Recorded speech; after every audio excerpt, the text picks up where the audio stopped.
Hello and welcome to another episode of WEHGB, where everybody has gone before.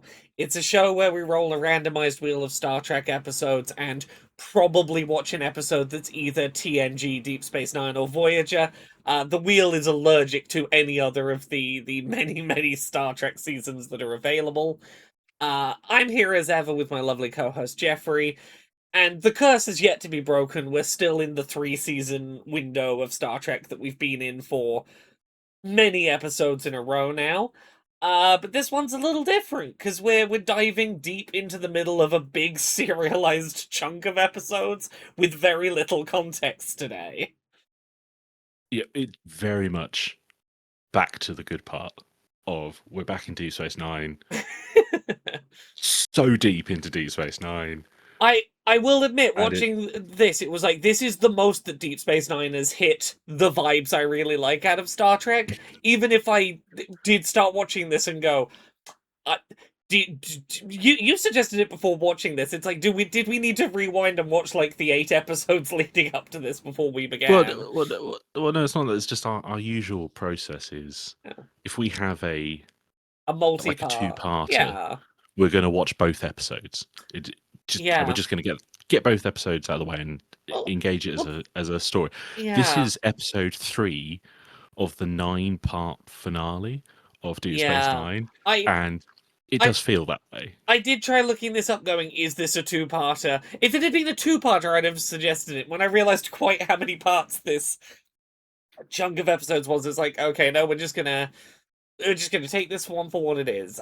So what we Yeah, wrote, when we rolled it, I yeah. did consider saying it at the time. It's like, okay, Laura, we're going to have to watch all 9 of these. But I thought, no, actually, no, it's actually probably going to be better to treat this in a vacuum of Exactly. its own. Well, here's the thing. I'll drop in what it is. So we're watching episode 566 off the wheel. This is Deep Space Nine, season 7, episode 19, Strange Bedfellows.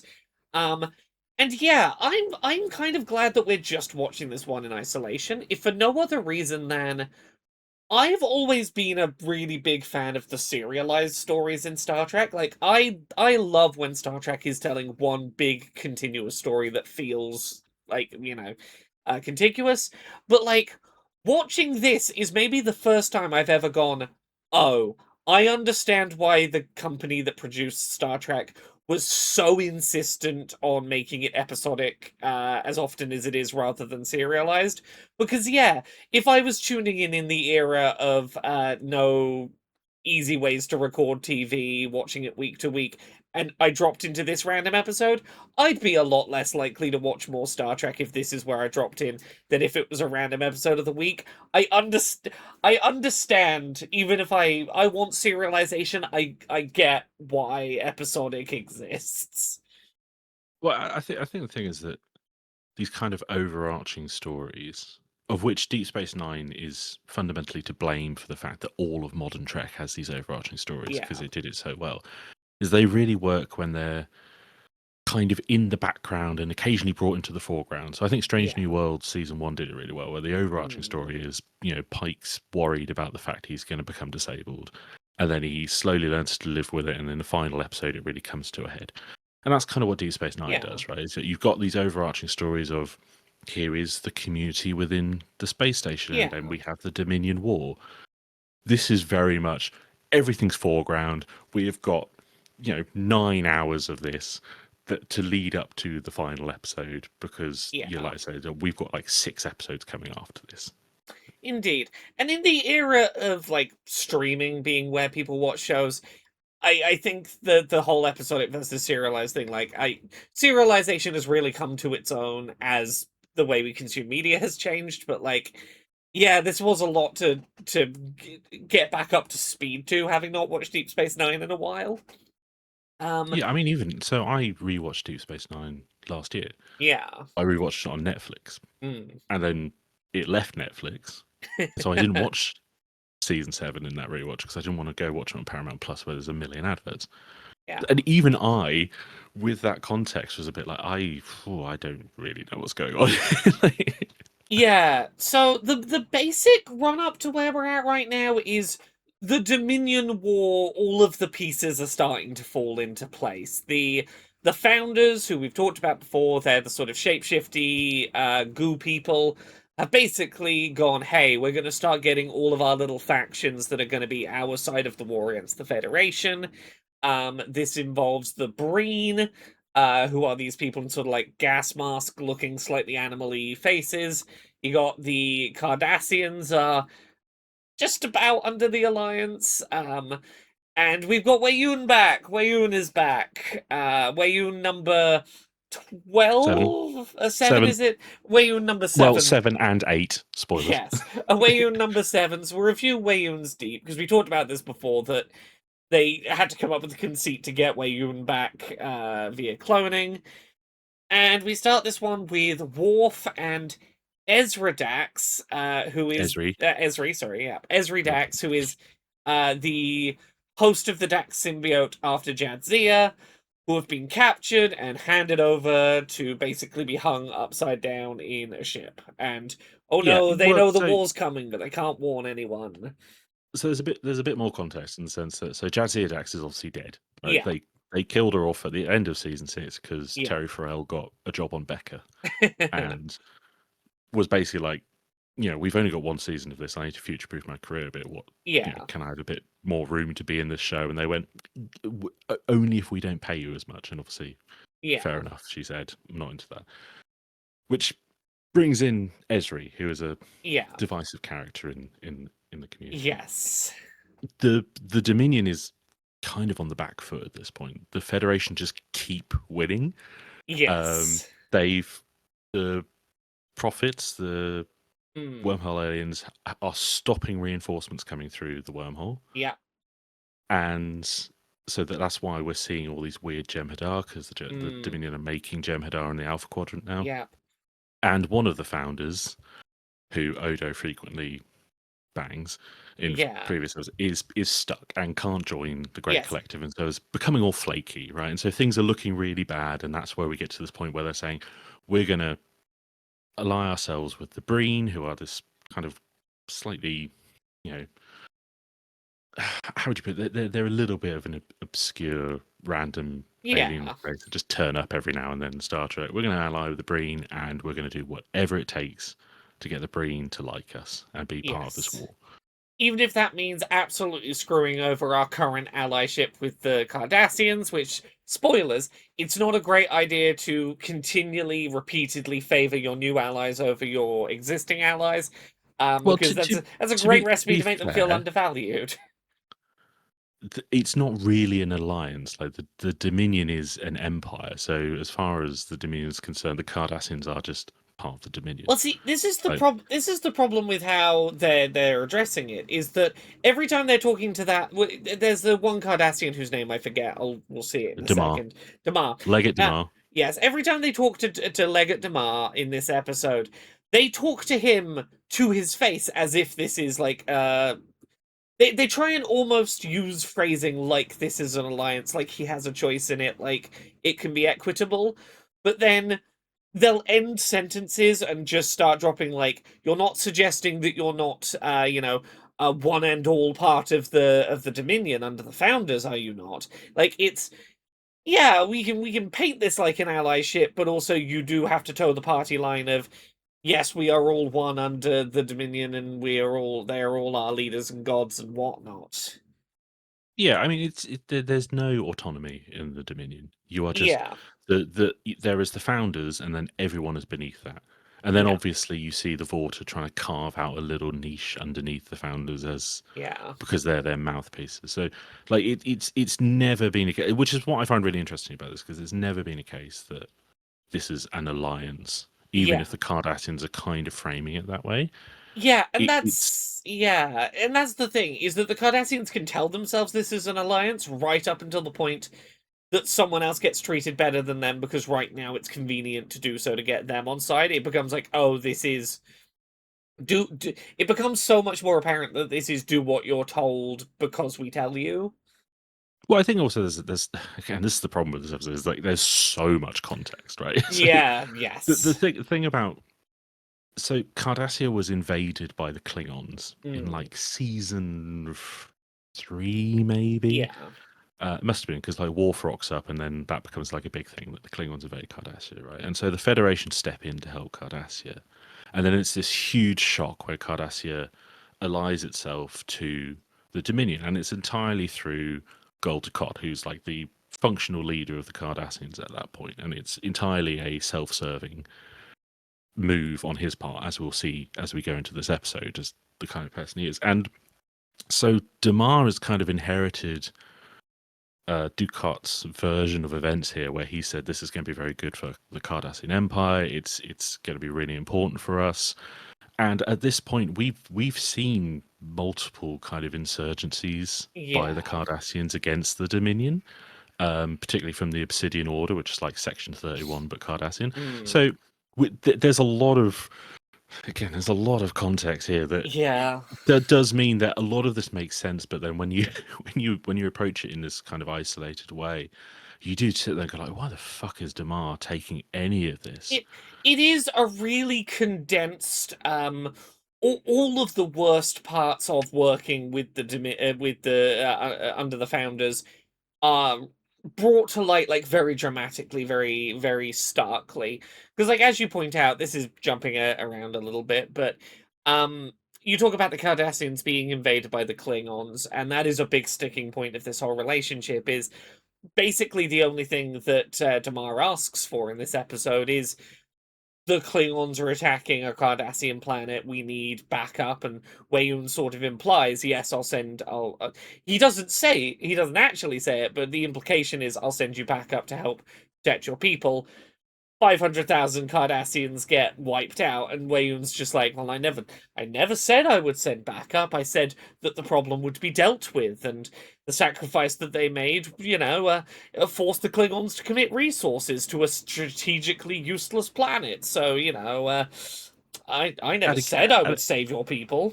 Ugh. and the thing is, like, Wayne's probably right. I know the Yeah, numbers sound really bad, but this is on a galactic scale, right? But like, he's probably right that the so kind of going back to the beginning of the episode yeah. a bit, like the first time we see Cisco, and we don't see Cisco a lot in this episode, is when General Martok is like really bragging about the fact that this planet's going to get Oh god, yeah. imminently fall. And it really is just a useless planet that no one cares about, and it doesn't Yeah. really have anything. But like, But again, obviously, it's way harder for a group like the Cardassians, who are so, like, much like the Klingons, very very proud of their own society, very proud of their own culture, to see 500,000 of their own people die, and that be a decision made above their heads, that like, "Oh, you are game pieces to us and not people in your own right who deserve equal amounts of protection to, say, the founders." yeah, I mean, so the Cardassians are just a really militaristic, Yeah. kind of Roman-styled society, which is part of why Ducat's able to lead them into this alliance, because it gives them a Yeah. military superiority within the Alpha Quadrant at a time Yeah. when they're at their weakest, right? Because the Klingons have given them a proper hiding. And now we're kind of starting to see the Cardassians chafe under that, because they really are like the drones that are sent into all the water. Like, they're the foot soldiers, and then the Jem'Hadar come in to sweep everything good up. So like, they're not really getting anything out of this arrangement anymore, Yes. including but not limited to segue back to the beginning of the episode, they're not Yes. even getting the prisoners that the Breen bring in the form of Yes. Worf and Esri, who have Mm. been captured in a previous episode after boinking. Indeed, and then are hung upside down by Weyun, because the implication heavily is he likes to watch people fuck, and he thinks that if he Well, locks them up together, he'll get to watch them fuck. well, he says, I find interspecies mating rituals fascinating to watch. And I'm like, okay, Yeah. mate. So you're firstly delivered with absolute relish by Geoffrey Combs. Yes. And second, it's like, so you're just, so like in your spare time, where you're just watching like interspecies porn, basically. Yeah. Yeah, that's what Yeah, I just took on. away from that. Yeah.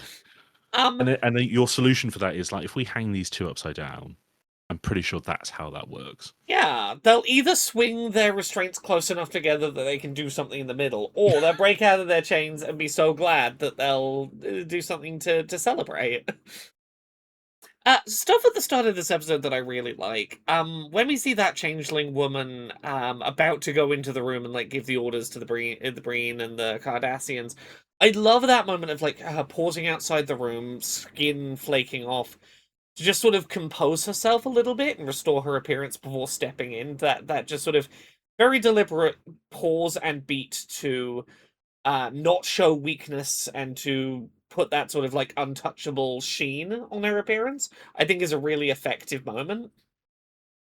Yeah, I also think I don't know how hard it's hinted in that scene. I watched this episode a lot earlier than I normally do in the day, so I've Hmm. forgotten most of it. Um, but I also think that's about showing that to Weyoun as well and the Cardassians. Like it's Hmm. just maintaining that facade of power Yeah. because it doesn't matter with the Jem'Hadar because they are, you know, Yes. single-mindedly obsessed with the founders. But like walking into a room, probably knowing that the Cardassian alliance, you know, contributions to this empire are kind of fading. They're not really that enthusiastic. Hmm. Just reaffirming that sense of power, if only for a little bit, because she is going to start flaking again. I think it's a really good moment of Yeah. very wordless characterizing of that character, and we've probably seen a bit of that before. But like Yeah. just making it very very clear that the illusion of power is so intrinsic to how the Dominion works. Yeah.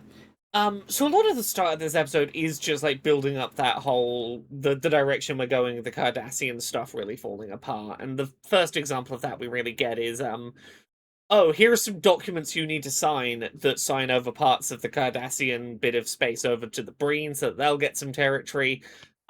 It does not specify. You didn't get to see it before the Breen signed it.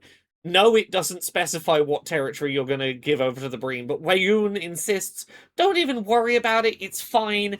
Please just sign this paperwork on good faith that we won't give all of your best land to the Breen. Um, it really is a Weyoun really takes for granted how much goodwill there is. Like this assumption that there is an almost endless fountain of willingness to just trust that he's got their best intentions at heart.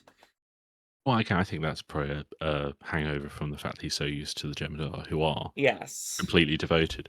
I'll also, also say he calls it something like a secret document, and then Damar's like, Yeah. okay, so what territories? And Wayne's like, well, Yes. it wouldn't be very secret if we told you that, would you, Yes. Dimar? Well, yeah, he sort of But implies then that, he like, also, yeah, you're yeah, even though it doesn't say the territory, you're going to have to sign it without looking at it as well. yeah, It's too and then he secret for insists you. that, oh well, when we beat the Federation, there'll be plenty of territory to go Yeah. around for you to, and Which, obviously Damar's kind of like, yeah, but these are Cardassian planets; they matter to yeah. Cardassians, and that's obviously where we get one of the first. Well, Yeah. these aren't Cardassian planets; these are Dominion If planets, if you're and you start to so see, yeah, it's like if you're so confident that you're going to take over the Federation space, have the thing say, once we are successful, the Breen will get X amount of space in the Federation. The fact that you're giving up Cardassian land means that you're like not necessarily like, are we going to get that back once there's more land to go around? Like these are important. These are important things to hash out, but they're not important if we're all one under the Dominion. You're supposed to give up that sort of sense of personal identity about these things. well, I think also part of it is that if you're so sure you're going to beat the Federation, you wouldn't be making an alliance with the Breen because it is Yeah, an alliance. It's not we're incorporating the Breen into the Dominion. It's an yeah, alliance. And I think part of that is to show the desperation of the Dominion in the Alpha Quadrant, and also highlight the fact that because the Cardassians have just signed over everything to the Dominion, that the Dominion are completely confident that it doesn't matter what they do to the Cardassians because the mm, Breen are more important. Because the yeah, Breen are quite powerful in the Quadrant. yes, indeed. So yeah, you mentioned this a little bit before, but then we jump over to Cisco talking with the Klingons, and yeah, a little bit of this is a war discussion, but most of it is a Well, weird. It's a weird metaphor about heterosexual relationships. well, no, but it's all war discussion, isn't it? According to Marta. Yeah, So it's again, all like in the war. last episode, Cisco got married to Cassidy Yates, despite the Yes. fact the prophets told him he shouldn't. Mm. And Martok's just like, so you've entered another war, then a longer and more intimate war. and it's like it's Yeah. one of the most like take my wife kind of Yeah. Yeah. stories. Like, it's so outdated, but it's also kind of in keeping with the Klingons. Like it does Yeah. work coming from a Klingon. Yeah. No, Um, the Klingons are the people I would expect the story of, look, my wife didn't like my pet Targ, so I'm pretty sure she left the door open so it would deliberately get out. You know how women are. Um, but it's also that kind of very typical because like his whole thing is that, oh well, my wife wins all the battles, but I win a few, and it's very clear that he doesn't. And it's that mm, it's the sort of thing you'd hear like a really annoying guy down the pub say. It's it's like, oh, the old ball and chain at home. yeah, Like well, she gets whatever she wants because like she's yeah. the real man in this relationship. It's like, guys, like, It's the it weird. doesn't have to be that way. I feel like it's the weird best man speech that like the groom's brother gives, where it's like, oh no, this is not as romantic as you think it is. Oh no. Well, Uh I suppose the other reading of this could just be that Martok is so uncomfortable with the idea of talking to Cisco about his wife that he's just riffing with this really like weird naff story about, oh well,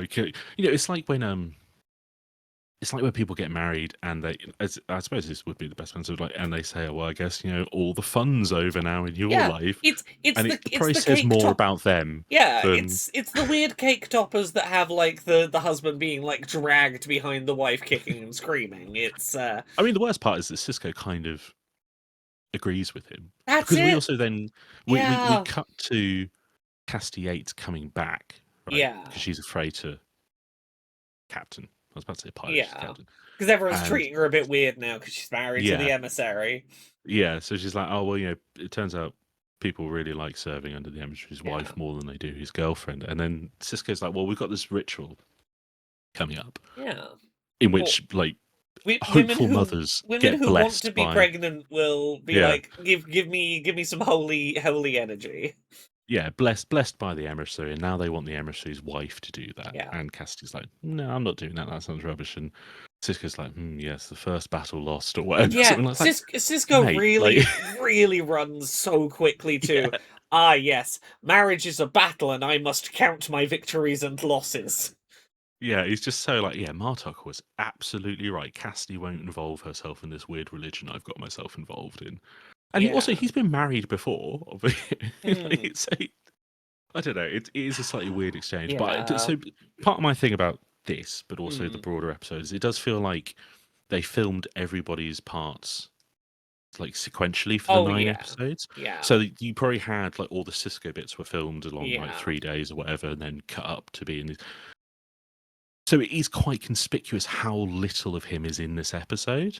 Not because he's like the Yes. main character, but because it just feels like, oh, you've literally just dropped a few scenes in to remind us It, that he's here out of a broader yeah. stream. And I Every think it's the same with like, character's yeah, every character's yeah, narratives are very siloed away from each other, so they can yeah, just sprinkle them in as and where they have gaps. yeah. But then we're also, I think I've got the chronology right here. We're also brought back to Kai Winn, Yes, who was also on yes. the station. Yes, with disguised Guldecart pretending to be a farmer or something. Okay, well, okay. So, buckle in. Right. So, Yeah. the context here is that Ducat he's lost his empire. Yeah. He's lost his daughter. He very briefly lost his mind. Like he spent some time in a Yeah. Federation prison, just completely blanked with grief, right? Mm. And he's now discovered the Par Wraiths, who are these banished prophets who have Yes. been sent to live in linear It space in a it's really sick way. your fallen angels essentially. Yeah. They used to share the celestial temple. They got banished for something, and now they're like, yes, follow our dark machinations. Well, the interesting thing would be that the prophets are not linear. And so Yeah. there's every chance that the Par Wraiths have been banished for this, but Interesting. Yeah. in the past Yeah. relative to the, and now they live in linear space, so they are experiencing time in the same Yeah. way. So it's all very confusing. So he's like aligned himself with these Par Wraiths because, and it's not even subtle. He is Yeah. the Satan to Yeah. Cisco's Jesus, because it gives him an opportunity to beat Cisco. Yeah. And But to release them, he has to access like some underground Bajoran texts Yeah. that only the Kai can access. And Yeah. so he gets surgically altered to look Bajoran, and somehow Yeah. no one else recognizes him, including Kai Winn. Indeed. And Uh then yeah. insinuates himself into Kai Winn's life, Yeah, to slowly who, corrupt, basically like go to the Pope and be like, hey, I'm gonna get you to have I'm just gonna whisper little Satan things in your yeah. ear until you decide to become the dark evil Pope. But even that is more complex because, like, Kai Winn has never had a vision from the prophets. Like, Yeah. Yeah. that's her big thing, and Yes. she's incredibly jealous that the prophets have given these visions and this Mm, power to a human, or who she yes. thinks is a human, because we do find out Cisco isn't human. Yeah. And so she gets a vision from the Par race and thinks it's Yeah. from the prophets, which is Mm, really important to her. And that vision says a man named Anjol is going to come and guide you to the restoration of yeah. Bajor. And that's when Ducat turns up, and then they start Yeah. smashing. This whole episode is the most interesting Kai Winn is in the entirety of Deep Space Nine. I remember being like really annoyed and frustrated watching Deep Space Nine with how often Kai Winn was incredibly one note and like rather frustrating and just sort of existed to be an obstacle of a character for a lot of the time. Maybe I'm wrong. Maybe if I go back and rewatch Deep Space Nine in its entirety, I'll give her more credit. But watching this episode Yeah, really did feel like it had the best of the nuance of what Kai Winn as a character can be. Kai Winn is a very interesting character because she is so insufferable and yet Yeah. somehow finds a way to advance herself. Like, Yes. so Louise Fletcher is so good in this role because, yeah, she is really annoying, but you can kind of see like what's driving it. She is Oh yeah. ambitious. She is intensely jealous. There's a really good scene in a previous episode where, because she and Kira have a really antagonistic relationship, and there's a point where she's talking to Kira about how like the people in the resistance get all the credit, but they're not the only ones who suffered. And there are these moments of real humanity for her that we see later in the episode. We'll get to that. That do kind of paint her as a slightly more complex character, but because she is so ambitious and so insincere, like, I'm not sure Kai Winn genuinely believes in the prophets until she gets Oh, the vision from the Par wraiths, a right? million percent. She's just, Yeah. yeah, she's just interested in the power. Yeah. It's And yeah. Like this episode is so interesting in that regard because I'm jumping forward a little bit here to talk about some of that stuff, but like the whole speech she gives late in this episode where she talks about like I was taken to a holy location and everyone around me talked about feeling this sort of like beautiful magical love that the space and like holy spirit that the space was full of, and I felt nothing. And yeah, oh yeah, then yeah, that's yeah, when she sees the wormhole for the first time. yeah, that's it. Yes, it's I Because all these spiritual things I was meant to feel, I didn't feel them. mm, I I found this really interesting as someone that like I grew up within religion, and I had those moments of doubt around like I'm not feeling the things that the people around me are meant to be feeling. I can understand how isolating that is and how someone might go through the motions because you don't want to admit that you aren't feeling what everyone around you is feeling, like you feel like you're doing your religion wrong. Um yeah, it's super interesting. I think you've really kind of buttoned onto a really, really, like, what really sums up her Yeah. personality. Because the thing about the wormhole and the celestial temple is that Yeah. this has all been a religion that people have followed, and but Yeah. this is like confirmation that in some way it's real, and every Yeah. Bajoran is getting affirmation of their faith, and Yeah. Kai Winn is getting nothing, And right? yeah. And And it's a really interesting, like, yeah. and throughout this episode, the real theme of that is the prophets don't think you're worthy. Yeah. You're not getting this Well, affirmation because it's you're it's not yeah. sincere about this. Growing up within Christianity, it was a thing that I really frequently heard was like, if you don't feel the Holy Spirit wash over you the same way that other people do, it's because you aren't putting in enough faith, or you're not praying hard enough, or that you are in some way battling with doubts that you haven't resolved. It was always presented as almost like a moral failing on my part, that like if you aren't feeling that connection, it's because you aren't trying hard enough, or that you've done something wrong that you need forgiveness from, or that you are failing at doing this. And Right. I And can't blame someone for like going through the motions to stay in that space and then feeling like they've gotten a sign that like finally I'm feeling what I'm meant to feel. I mean, even if this isn't the side that I'm meant to be getting it from, I'm finally getting something from that spiritual realm, and that's all I've ever chased. Why would I say no to it now? I also do think that's what does actually make Kai Winn a really interesting character, because Yeah. you can understand that that's where that's coming from, but you Yeah. also see that she's not really reacting to that with a sense of guilt. She's just saying, well, actually, if I just become more powerful in this order, that's Yeah. what's going to make me more spiritual, right? So she's chasing that feeling by being so ambitious, and it's an Yeah. ambition that probably doesn't befit a religious Yeah. leader. Like very earlier in the series, we get a guy called Vedic Barile who's supposed Mm. to be the next Kai, and he doesn't want it, and that's what makes him like the right choice, and that's why Kira really likes him. Yeah. As she's also like sleeping with him, but but so I do think the problem with Kai Winn is that all of that is subtext until this moment. Yeah. Right, and she finally spells it out. And the irony and the interesting part about it is that she's spelling it all out to Gul Dukat, who was the principal oppressor of Bajor for so long. I think it's really interesting that there are two people she spells it out to, is Golda Kutt and Kira. And that whole speech she does with Kira where like we might as well just do this whole little arc while we're Yeah, here. yeah, yeah. Yeah, where like Kai Winn has gone to try and use the orb to commune, and has heard nothing, and has had this sort of crisis of faith of like, I need guidance spiritually, and I am not like, if there was one time to get an answer back to my prayer, this is it, and I'm not getting it. I'm Well, gonna go. she Mm, gets a vision where the who she thinks previously has been the yeah. prophets giving her these new visions are in fact the power race, and that's when she has this big Oh yes, crisis and yes, sends yes. Angel away to cut Yeah, away. Bring me the orb.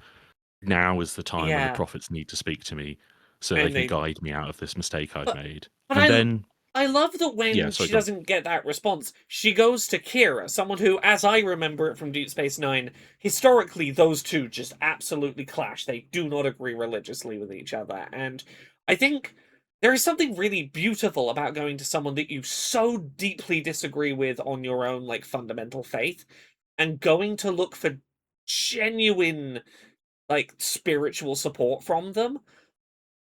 It is beautifully acted, and that whole turnaround of, I am so willing to listen to your spiritual guidance right up until the moment that you suggest maybe I need to not be hungrily seeking power. The second you suggest I have to give something up for my faith, it collapses in on itself.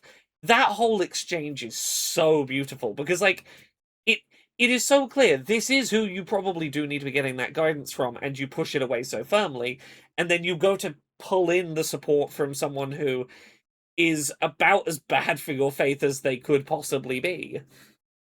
Well, I think like Kira is barely in this episode, and I do Mm, think she gets the best moment in it because yeah, Kira is so devout, yeah, and that means she does have this kind of residual respect for the position of Kai, but she yeah, has no respect for Win. And I do, and I think what's like the really important distinction here is that when she's saying, you know, you're right, you've reached this crisis, you can get out of this, anyone can be redeemed, but you need to step down as Kai. I do think that's a genuine kindness on her part. I yeah. don't think it's her working for her own means of like, No, I don't actually want you to be Kai. I think she's but genuinely saying, no, yeah, this is absolutely what you do. but And then you I, just see that. but I And this understand she's where Louise completely, Fletcher is, yeah, yeah, she's this is where completely the Louise wrong Fletcher is person to really say good it. because you just see that switch flip. Like Yeah, the moment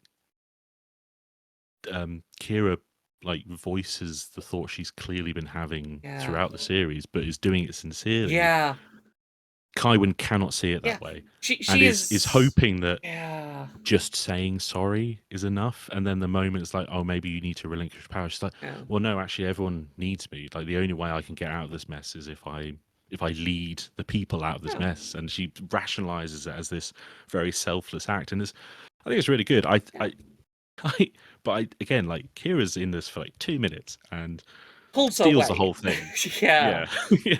And that's the thing. Like, Kira is entirely the wrong messenger for this. In that, Kai Winn does not want to hear it from Kira, but also, as you say, like, it's so easy for Winn to just brush this off as, well, that's all you've ever wanted. You're only saying that because, like, this is your excuse to get me out of this. But also, it opens up a really interesting door of discussion of, like, there are different schools of religious thought on what it takes to be forgiven. Be it, Christianity is my frame of reference just because that's what I grew up with. But like, if you look across different Christian denominations, of like, there are some groups that would say all you need to do is ask forgiveness. You don't need to change the underlying act. You just need to ask to be forgiven, and that is enough. There are others that are, you must do specific acts of penance that display your path having turned from the things that tempted you. And you are right, 100%. All that Kai Winn wants is to just go, I'm sorry, I did bad, and but fundamentally be the same person, just be the same person who has been forgiven. And like, that is such a difference of perspective between the two of them that I don't think is a crossable divide. But Well, I think yeah. also that while her crisis is sincere, Mm, I don't think her like desire for penance really is. And I think it's telling that she basically immediately goes back to Angel, who's yeah. sitting there going like, "Oh, you shouldn't have to give up power. Yeah. You should get more power, and you can do that with the power raise." And that's when we see Kai Winn slowly start to go, "Yeah, you know what? Sure, these are the prophets that have spoken to me. They're the only people who've guided me." And like Descartes sitting there whispering in her ear, going like, "Yeah, they're the only ones who speak to you." So, Yeah. um, I yeah, do I do believe if she hadn't had that any visions from the power raids, I do think she might have been convincible. I think it is simply the act of the thing that the prophets never gave me is now happening, and I can stay powerful and have the thing that I always felt out of place for not having, is just too much of a thing for her to overcome. but I also do think she is fundamentally a bad person, and I I do think this is agree. a really good show of Yeah. how bad people can be given every opportunity to Yeah. repent and get out of that Yeah. pattern, and will completely just reject Yeah. that concept. But And I think that's done really well. And yeah. I think you're right. Kira isn't the right vehicle for that. I Yeah. don't think anyone on the station is the right No. vehicle for that. I think, ironically, the only person who could probably have said that to her and it would have had an impact is Vedic Barile or Mm, the previous Kai, whose name I forget. yeah. Ironically, they're both dead. Well, one of them isn't dead. One of them's immortal, but is on just another planet somewhere else, which is a whole Star Trek thing. Yeah. But Vedic Barile's dead, and Kai Winn is completely alone in her position, Yeah. like But completely isolated in the I power that she's craved yeah. for so long. And I think there is something to be said for, like, there is a question that often comes up when people are having religious doubt that I think is a very reasonable question for her to be having, which is in that moment of, well, the power raids are speaking to me. If the prophets are real and really do communicate with anyone, surely in this moment they would do it so that I would know, oh, I don't have to go to the power raids. You'll step in. Like, if you have an omniscient spiritual leader, if they don't step in, surely that means they're not as powerful as I think they are, or they don't care for me in some regard if they won't step in and save me from making this decision. If they won't step in now and show me they're real, then they're never gonna do what I'm. Why shouldn't I follow this path? I think it's also about her goals, right? Like the prophets Yeah. are not going to help her achieve power, No. and she will view Cisco's position as the prophets having helped him an Yes. outsider achieve power. Like her whole like, and Kira spells it outright: is you gotta leave the jealousy behind. Like that is her whole Yeah. character. She is so intensely jealous Yeah. of the spiritual connection that Cisco has with the And, prophets. the Pirates point out, like, he's stepped off the path that the prophets laid. Like, he's still getting their support despite not doing what they're telling him to do by getting remarried. Can you really trust their judgment if they're still supporting someone who isn't following what they're telling him to do? Maybe they're not so correct after all. Well, but here's where we get back to Hmm. like the nature of the prophets, right? Because Yeah. as far as I'm concerned, I don't know if this is a thing, but like the Par-Wraiths just are prophets, right? And they've just been Yeah. rejected. Yeah. But the point that so they're saying all that stuff, and they are saying that to a linear being. Yeah. The prophets at this stage will be able to see everything that's going to happen. So even if Cisco has stepped off the path, they know that he's going to stop the Par-Wraiths. Yeah. Regardless, it's just I think their thing about him not getting married was that it was going to be a bad thing for him because it is because Yeah. obviously by the end of the series he disappears. Like the prophets are in that position where being in non-linear space, Yeah. they can understand all that.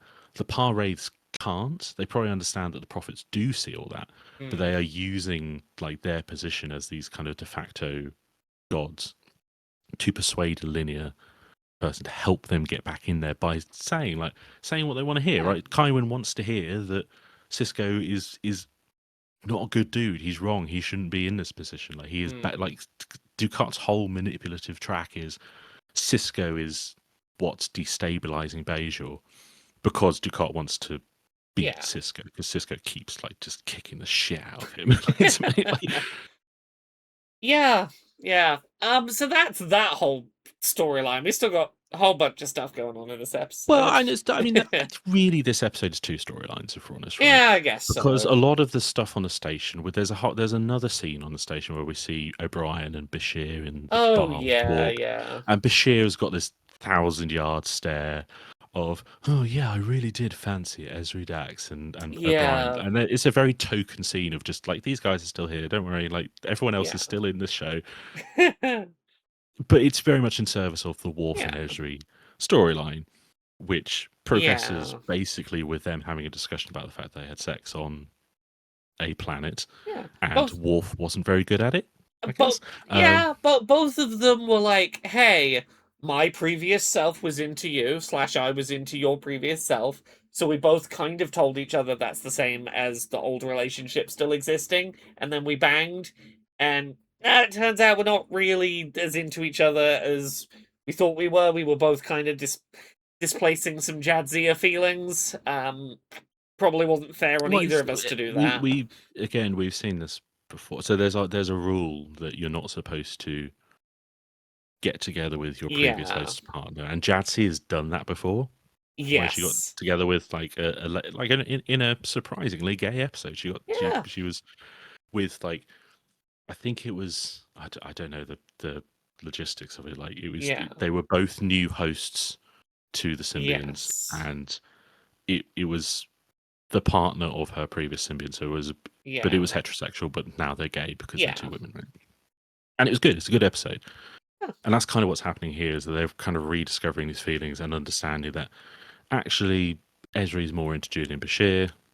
because. I don't know if there's a Ronald D. Moore thing, but we're doing the what if my girlfriend was two women, but into Yeah. two different guys that we see in Battlestar Galactica as well. And Worf does this whole thing about how like, oh well, sex for me is like a really spiritual thing, which sounds really like incel, by the way. It's a really spiritual thing. It was never that for Jadzia, and that wasn't that. And I do think that's a kind of an interesting moment Yeah. between. That's when they kind of understand like the lines they've crossed by doing that. Yeah. And Um, I do think it's interesting the way that Esri sort of explains the like difference in relationship approaches between her and Jadzia. Like she says at one point, "Am I meant to be embarrassed because Jadzia had a few lovers before you? Actually, more than a few. I'm pretty sure there's no one on the station who wasn't her lover." But like, I like that she has this sense of humor about like, no, that is I shouldn't have to be ashamed. A, because that wasn't me, but B, even for her, she doesn't need to be embarrassed by that. That's a valid way for someone to love people, and like it feels weird that you are placing a thing you never expressed to Jadzia, you're now displacing and being mad at me about. Oh yeah, like that was the line that I really liked. It's like, Yeah. are you angry at me, or are you angry at something Jazzy has done? Yeah. And it really kind of lays it out, lays it bare that, oh yeah, Worf is just being unfair because he is grieving his dead wife, um, and he's being confronted with that grief in like her new hurts. I think Ezri's like gets a bit of a bad rap, because Jadzia Dax was obviously a fan favorite for a very good reason. I think Ezri probably needed like 2 seasons rather than one. I think if she'd had a Mm. season to bed in, and we get all the Worf stuff out of the way, and then she settles into the crew, and then things start out. I think that would have been an easier thing for people to swallow when it comes to Ezra. Yeah. Because I do think she's a good character. I think it's a.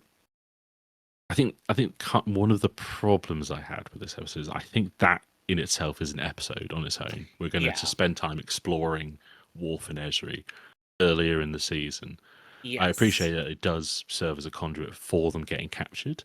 Yeah. There's probably another way you could have done that to make it happen without. But then I suppose you'd need to find something else to fill that time, whether it's a bit of awkwardness after that conversation, or whether they are just like best friends now, because they do finish as with a relative mutual respect before they start trying to escape. Initially, not very well. Mm. Yeah. The other thing about this relationship that felt weird to me, and this is ultimately kind of unimportant, it made me laugh that they're trying to imply that Bashir is into Ezri, because I'm like, no, I know that's not the case. Garrick and Bashir are the two with tension, and having now seen Lower Decks where them ending up together is made canon, I'm like, look, you can't tell me that Bashir was leaning toward a heterosexual relationship. I cannot be convinced as such. Well, it's weird because Bashir was so uncomfortably into Jadzia Dax in the early seasons, and like Mm. really, really weird about it, like so lovelorn when she's not interested in him. And then he's like, "Well, here's a new version of Dax, and she's just like a slightly smaller lady. That'll do for me, and she's in the sciences too." Um, I suppose the headcanon you can form of that is just like it's just a beard. Just like, so there's something about, he's a guy who's used to keeping secrets because he's obviously a augmented Mm. guy, and so he doesn't feel comfortable revealing the fact he's gay. So here's a convenient beard for him while he and Garrick, continue developing that relationship. I'm not even, is Garrick even in it at this point? I don't know. We didn't see Garrick in this episode. No, I don't know where Garrick's at the Yeah. moment. um, so yeah, the two of them are in theory in prison still, and Wayun's like, "Hey, we took some scans out of your brains, but the info's a little bit muddled. You got two choices. You can be executed, or you can help us fill in the blanks and get all the information on the Federation that we're trying to piece together out of your brains." Um, And then you've and then you'll be in prison for life if you Yeah, do that. well, you'll be in Yeah. prison for life, but you won't be killed. One of I the would like to things take a moment. Oh, sorry, you go on, because I you was might just be going to say, mentioning one of the it. things said is, Esri, wouldn't it be a shame if you died before telling Bashir how you feel? She's not going to get to tell Bashir how she feels. She's going to either die or be in life in prison. Living longer's not going to help that. I do really, really like the Cardassian justice system. Mm. It's absurd, but it is very fun when it's like, you've been charged with war crimes. Your trial will be such and such, and I'm to inform you that you will be found guilty and executed. Yeah, yeah. It's just, again, we get whole episodes about this where it explores this justice system, and it is very fun. But I do just Mm. really like that line. It's like, yeah, Yeah. you will be found guilty and you will be executed. I also really like Worf just absolutely snapping Wayun's neck out of nowhere.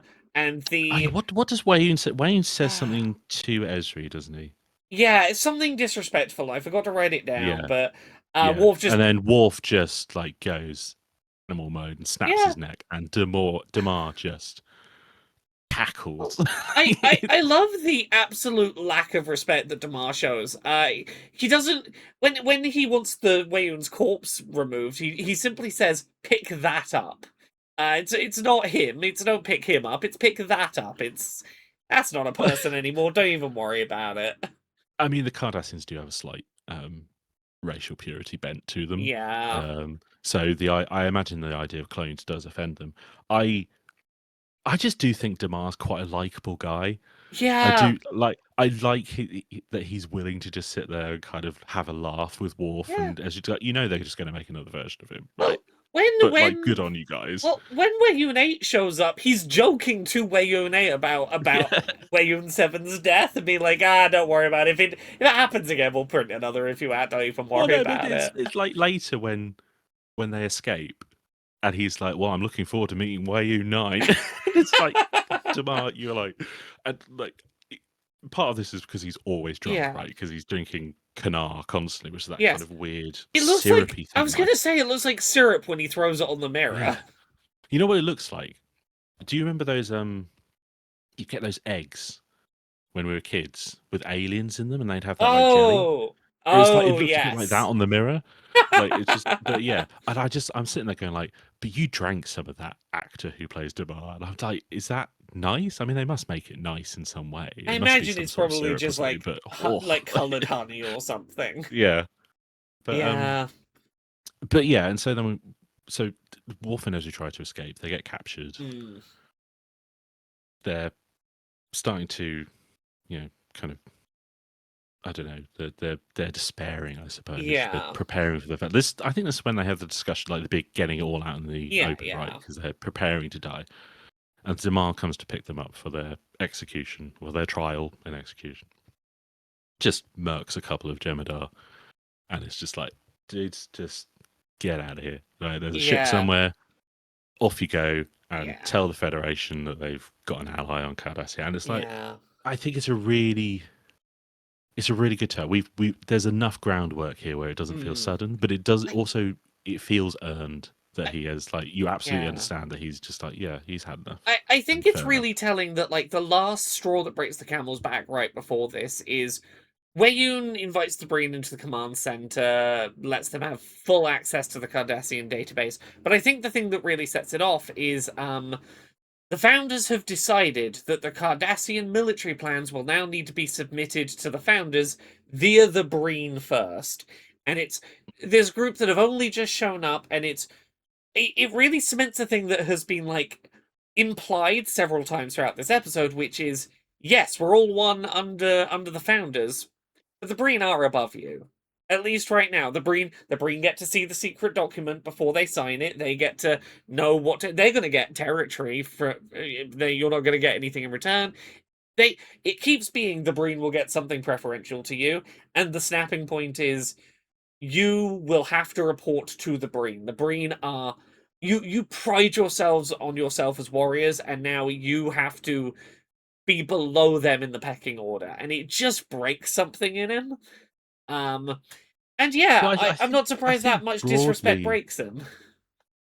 the Breen are viewed as a slightly weird race Mm, in the galaxy, right? There is something, I think, I don't remember any of what it is, but there is a sense of like there's something uncanny about the Breen that nobody likes. mm, And so I think for a militaristic society like the Cardassians, it's such a huge double whammy of we have let 500,000 of your soldiers die on a planet, mm. and all of your military decisions, which is the basis for your society, now have to flow through this Yeah, interloper species that nobody in the quadrant likes, yeah, apart from us now. Like the Dominion, really cool with the Breen. These yeah. guys rock. Um, I've just realised I got my order slightly wrong. The thing that comes after this is we said it at the start. It's the discovery of the 500,000 getting slaughtered. hmm. That comes after this. That is the last one. Is oh, you implied you would save our people, but no, you let them die for a tactical win on a planet you didn't see as valuable. And also, Yeah. like 500,000 Cardassians is a lot of Cardassians. So It is, the yeah. Like Cardassian Empire is not big. That's I the don't know how many people that's they the whole got, point. but yeah. That why they've got a whole planet at least. So you'd think Yeah. it's a few billion, but 500,000. Like if Yeah. 500,000 people died today, that would be like news for 2 years, right? Yeah. It would just be this catastrophic traumatic event, and Weyoun just kind of passes off as if it's nothing. Again, like you guys are just drones. It doesn't matter. The Klingons will exhaust themselves on this planet, and that's all that matters. Hmm. And Damar is this kind of throughout the series is this fiercely patriotic Cardassian Yeah. who even so he was Ducat's like second in command for most of Ducat's Hmm. time with the Cardassians. So and then he rises to the de facto leader. So he has a genuine responsibility for all of this stuff. That is then being completely undermined, and I don't know, like what was the word be, but he's basically being shamed Hmm. by Weyoun to his face Yeah. deliberately. But yes, the understated way that after, Ezri and Worf have gotten away, that he just, the little shit-eating grin, the understated, Yeah. oh, well, you'd better go report this to the founders. Oh, I suspect they're not going to be happy about this, are they? He revels so much in them, in Weyoun getting screwed over, and it is a really nice way to put a bow on this whole arc. I think it's also he's become aware that he is so insignificant Yeah, that it's always going to be Weyoun who yeah, gets the shit. It doesn't matter anymore if he fucks up yeah. because he's Weyoun's responsibility and there's nothing you can do to him. Yeah, I think the Cardassian arc is really strong in the last portion of season 7. I Yeah. think a lot of the other stuff is a little bit weaker. It's a little bit disjointed. Um, but I think in this episode we get two really really strong arcs of Yeah. Wynn's move to, oh, what have I done, to, oh, I'm going to stay the course because that's how I stay in power. Then the card, conversely, Damar's move to, I'm in power and suddenly I'm not, and the only way I can restore power is to Hmm. redeem myself. Like they are completely like mirror images of each other. As Damar is like, no, I can Hmm. redeem myself. I can repent. It's not necessarily going to do me any good, but I can save Cardassia. Whereas Kai Winn is like, I have the opportunity here to genuinely restore Bajor, but I'm going to Hmm. do what's best for me. Agreed. This is a Yeah, really good episode overall. good It's a episode. real good Yeah, episode. I've realised in making Yeah, that point that it's actually quite a sophisticated narrative that I didn't yeah. really realise while I was watching it. While I was watching it, I was spending a lot of my time just trying to get caught up with where we were at. But like in particular, for me, it's the Kai Winn half of it is like really really solid. But also like, yeah, this whole episode is dealing with a lot of really interesting interpersonal dynamics that they feel like they've been earned. Like this is an episode that, yeah, this is a final season, final arc episode that feels suitably like it is crescendoing all of this politics that you've had the time to do a big slow build on. I do think it's worth mentioning that all of this stuff does come together in the end. Yeah. Like the Winn Cisco Ducat like triangle that is kind of a love triangle for us really does work. Like I think Hmm. the end is great. The Cardassians resolution is terrific, and then yeah, obviously you get everyone else gets their little resolutions, but like Yeah.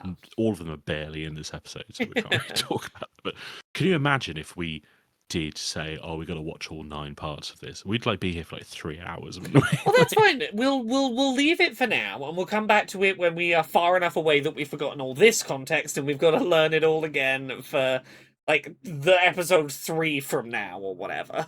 Yeah, well, maybe if we roll like the penultimate episode, we'll say, okay, well, let's do the finale as well. Yeah, I That think kind of that thing. makes Yeah, sense. But yeah, is now a good time for us to roll the wheel and see where we're going next? I think so. Yeah, I think we've been through both the main arcs of this. I don't think we've forgotten anything. I don't think Odo so. wasn't in this episode, was he? He was like part of the Prophet's Par-8th vision, and that's it. Yeah, I think so. Right, let me load Yeah. up the wheel. Okay, let's spin the wheel.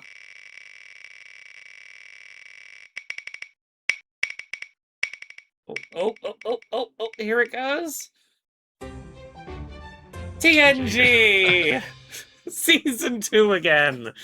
One of Well, I these. mean, it can't be any worse than Up the Long Ladder. So The Icarus Factor. Let's have a look. The Icarus Factor. It's the same season that we were most recently in, I think.